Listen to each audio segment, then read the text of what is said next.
अस्सलाम वालेकुम dear students. आज हम Afaq sun series science class 7 की यूनिट 1 ह्यूमन ऑर्गन सिस्टम में डाइजेस्टिव सिस्टम के बारे में पढ़ेंगे। बिस्मिल्लाहिर्रहमानिर्रहीम।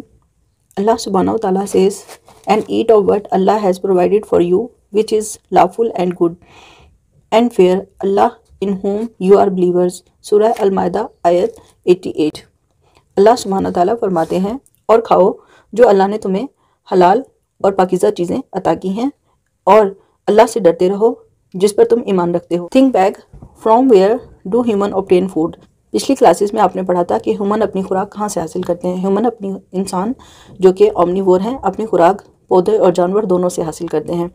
Also name some systems in human body. इंसानी जिस्म में मौजूद कुछ निज़ामों के नाम बताएं, जिस तरह हमने नर्वस सिस्टम, डाइजेस्टिव सिस्टम और रेस्पिरेटरी सिस्टम के बारे में पढ़ा था। All living things need energy to perform their activities. हर जिंदा जानदार को अपने तमाम रोज़मर्रा के काम करने के लिए तवानाई की ज़रूरत होती है। What do you think from where living organism get this energy. आप क्या सोचते हैं कि ये तवानाई कहाँ से हासिल होती है इन जानवरों को, ये जिंदा जानदार इस तवानाई को कहाँ से हासिल करते हैं। They eat food to get this energy. इस तवानाई को हासिल करने के लिए ये खुराक खाते हैं। Humans eat a variety of food. इंसान मुख्तलिफ किस्म के खुराक खाते हैं। But how do humans get energy from food. लेकिन सिर्फ खा लेने से ही क्या तवानाई मिल जाती है। किस तरह ये तवानाई खुराक से जानवरों में मुंतकिल होती है या इंसानों में मुंतकिल होती है। The food they eat contain complex organic molecules such as carbohydrates, protein, starch, vitamins and minerals. जो खुराक जानवर या इंसान खाते हैं ये मुख्तलिफ किस्म के पेचीदा किस्म के नामियाती मॉलिक्यूलों से मिलकर बनी हुई होती है। ये कौन कौन से मॉलिक्यूलों से बनी हुई होती है। कार्बोहाइड्रेट से, प्रोटीन से, नशास्ता यानी स्टार्च से, मुख्तलिफ किस्म के वाइटामिन्स और मिनरल से। ये तमाम चीज़ें हमारी खुराक का हिस्सा होती हैं। The human body can not get energy directly from these molecule, so they need to simplified. जो खुराक इंसान खाते हैं वो डायरेक्टली उसके जिस्म में तवानाई में तब्दील नहीं होती, बल्कि उसके इन मालिक्यूल्स को, इन पेचीदा नामियाती मादों को आसान मुरक्कबात में तब्दील करना ज़रूरी होता है। जब ये आसान मुरक्कबात में तब्दील होते हैं, सिंप्लीफाइड होते हैं, तब ये इंसानों के जिस्म में तवानाई की शक्ल इख्तियार करते हैं। This is done by a process called digestion. ये अमल यानी इन पेचीदा नामियाती मादों को सिंपल आसान मुरक्कबात में तब्दील करने का अमल डाइजेशन कहलाता है। डाइजेशन क्या है? किसी भी पेचीदा नामियाती मादे को आसान या छोटे हल पजीर मादों में तब्दील करने का अमल। डाइजेशन निज़ाम का अमल। The process by which complex molecules of food are broken down into simpler ones and are used by the body for energy, growth and cell repair is called digestion. Digestion क्या है? वो अमल है जिसमें कोई भी जिस्म अपने अंदर आने वाली खुराक को छोटे टुकड़ों में तकसीम करे और फिर उसमें मौजूद तवानाई को अपने मुख्तलिफ कामों के लिए इस्तेमाल करे। क्या कहलाता है? डाइजेशन कहलाता है। The process of digestion start with food intake. Digestion का अमल, इन्हज़ाम का अमल हमेशा खुराक के जिस्म के अंदर आने से शुरू होता है। जब भी कोई जिस्म अपने अंदर खुराक लेता है तो डाइजेशन का अमल शुरू हो जाता है, इन्हज़ाम का अमल शुरू हो जाता है। It involves the following step. किसी भी जिस्म के अंदर इन्हज़ाम के अमल इन स्टेप से होता हुआ मुकम्मल होता है। सबसे पहला स्टेप है break down of complex molecule into simpler ones. सबसे पहला अमल है कि जो भी पेचीदा मॉलिक्यूल आए हैं जिस्म के अंदर, उनको छोटे आसान मॉलिक्यूलों में तकसीम किया जाए, आसान मुरक्कबात में तकसीम किया जाए। Uptake of simple molecules into blood stream. अब जो सिंपल मॉलिक्यूल बन गए हैं, सिंपल चीज़ें तैयार हो गई हैं, सिंपल मुरक्कब तैयार हो गए हैं, उनको खून की तरसील तक पहुंचाना। जो खून जिस्म में गर्दिश कर रहा है उस खून के अंदर इन आसान मॉलिक्यूलों को या आसान मुरक्कबात को पहुंचा दिया जाना।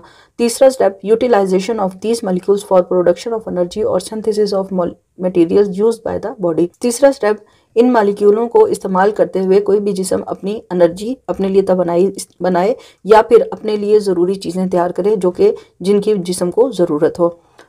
चौथा और आखिरी step, removal of undigested food from the body. जो ज़रूरी चीज़ें थी वो इस्तेमाल हो गई हैं, तवानाई थी वो इस्तेमाल हो गई है। अब जो गैर ज़रूरी चीज़ें थी जो खुराक के साथ आई थी उनको जिस्म से बाहर निकाल, यानी हमारा इन्हज़ाम का निज़ाम इन 4 प्रोसेस से, 4 स्टेप से गुजरता हुआ कंप्लीट हो गया। पहला, खुराक को जिस्म के अंदर लिया गया। दूसरा स्टेप, पेचीदा मॉलिक्यूलों को, पेचीदा मुरक्कबात को आसान मुरक्कबात में तब्दील किया गया। तीसरा स्टेप, जो ज़रूरी चीज़ें थी, तवानाई थी, उनको इस्तेमाल कर लिया गया। और आखिरी स्टेप क्या है कि जो गैर ज़रूरी चीज़ें हैं उनको जिस्म से बाहर निकाल दिया जाए।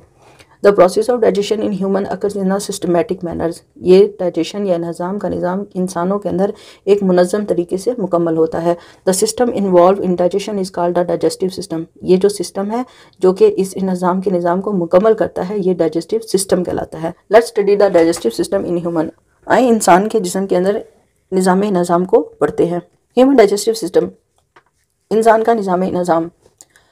हम इस निज़ाम को इस पिक्चर में पहले डिटेल में समझने की कोशिश करते हैं। हम डाइजेशन का अमल मुंह से शुरू होता है। कोई भी इंसान खुराक खाता है, मुंह में आने वाली खुराक को ज़बान और दांतों की मदद से चबाया जाता है।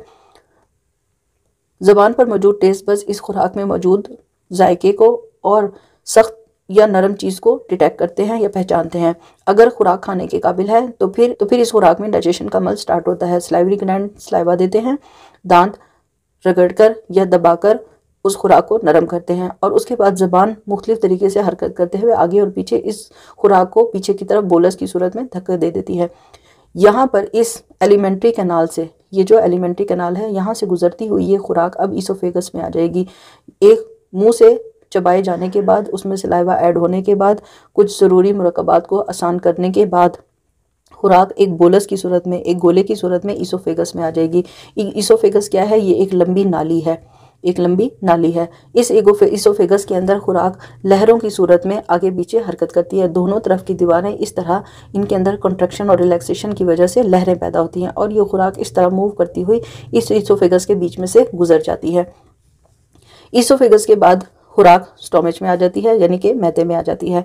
मैदे के अंदर मैदे की दीवारों से पैदा होने वाली कुछ रतूबतों और हाइड्रोक्लोरिक एसिड यानी HCl की वजह से ये खुराक हजम हो जाती है। हजम होने के बाद ये खुराक अब स्मॉल इंटेस्टाइन में आ जाती है।